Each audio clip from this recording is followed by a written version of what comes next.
ముఖ్యమంత్రి చంద్రబాబు నాయుడు అమరావతి రాజధాని నిర్మాణం 3 ఏళ్లలో పూర్తవుతుంది అని ఇటీవల ప్రకటించారు.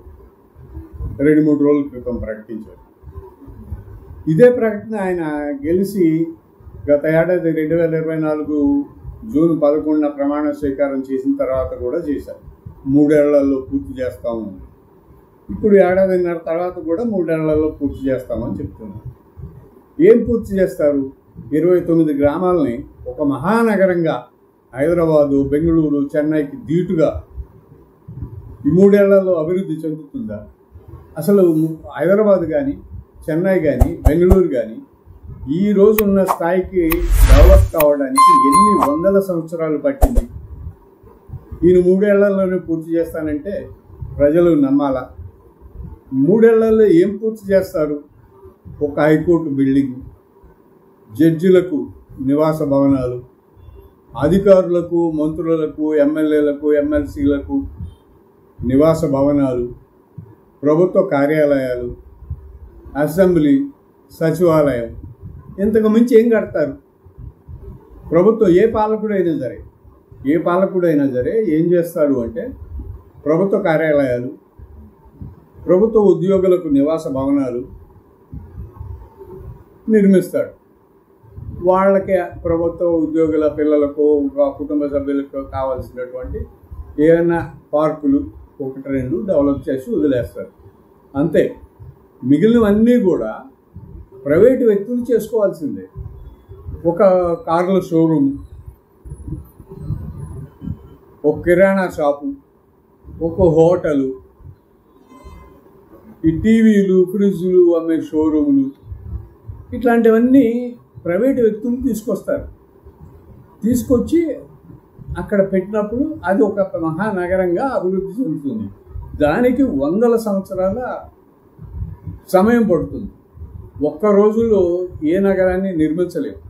3 ఏళ్లలో చంద్రబాబు నాయుడు చెప్తున్నట్టు 3 ఏళ్లలో అమరావతి అయితే ఒక మహానగరంగా హైదరాబాదు, బెంగళూరు, చెన్నైలకు ధీటుగా అభివృద్ధి చెందడం అంటే సాధ్యమయ్యే పని కూడా కాదు. చంద్రబాబు నాయుడు గారు చాలా సందర్భాల్లో చెప్పారు, ఇది ప్రపంచలో అతిపెద్ద 5 నగరాల్లో ఒకటిగా తయారు చేస్తామని. 29 గ్రామాలని మహానగరంగా ఎప్పటికీ చేస్తారు. జీవితకాలం పడుతుంది. ఒక మనిషి జీవితకాలం కాదు, 100 సంవత్సరాలు కాదు, 2000-3000 సంవత్సరాలు పడుతుంది. హైదరాబాద్ చరిత్ర, బెంగళూరు చరిత్ర, చెన్నై చరిత్ర. చెన్నైని బ్రిటిష్ వాళ్ళు తీసుకున్న తర్వాత, అక్కడ పోర్టు కట్టిన తర్వాత, స్లోగా వాళ్ళు డెవలప్ చేసిన తర్వాత ఎన్నేళ్ళు పట్టింది. సో ఇవన్నీ మర్చిపోయి చంద్రబాబు నేను అమరావతిని ప్రపంచ రాజధాని నిర్మించేస్తాను అని చెప్తే నమ్మే పరిస్థితి ఎట్లా ఉంటుంది? ఎలా నమ్మగలగదు? అయినా 10 మెడికల్ కళాశాలలు గత ప్రభుత్వం ప్రారంభించిన 10 మెడికల్ కళాశాలలు స్థల సేకరణ జరిగి పునాదులు లేచి బిల్డింగ్ స్ట్రక్చర్స్ వచ్చి ఉన్న 10 కళాశాలలు పూర్తి చేయడానికే మా దగ్గర డబ్బులు లేవు అని వాటిని అమ్మకానికి పెట్టినటువంటి ప్రభుత్వం అమరావతిలో ఎన్ని వేల కోట్లు ఖర్చు పెట్టగలుగుతుంది? ఎలా పెట్టగలుగుతుంది? ఎక్కడి నుంచి తెచ్చి పెట్టగలుగుతుంది? ఇది చెప్పాలి కదా ప్రజలకి. ప్రజలు అడుగుతారు.